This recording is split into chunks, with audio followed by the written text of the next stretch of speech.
ان سے محفوظ ہو جاتے ہیں۔ اور اسی طرح نبی کریم علیہ السلام نے فرمایا کہ جو انسان صبح کو 3 مرتبہ، شام کو 3 مرتبہ جو مسنون اذکار بسم اللہ الذی لا یضر مع اسمہ شیء فی الارض ولا فی السماء وہو السمیع العلیم، 3 مرتبہ صبح پڑھ لے، شام تک کوئی اس کا کچھ نہیں بگاڑ سکتا، شام کو پڑھے صبح تک۔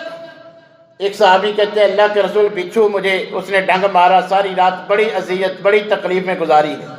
آپ نے فرمایا اگر تو نے 3 مرتبہ شام کو پڑھا ہوتا اعوذ بکلمۃ اللہ التامات من شر ما خلق، تجھے تکلیف نہ پہنچتی۔ یہ الفاظ 3 مرتبہ صبح شام پڑھنے سے 12 گھنٹے تک اللہ حفاظت کرتے ہیں، شام کو پھر پڑھنے 24 گھنٹے ہم جو ہے وہ محفوظ قلعے میں آ جاتے ہیں، اللہ کی حفاظت میں آ جاتے ہیں۔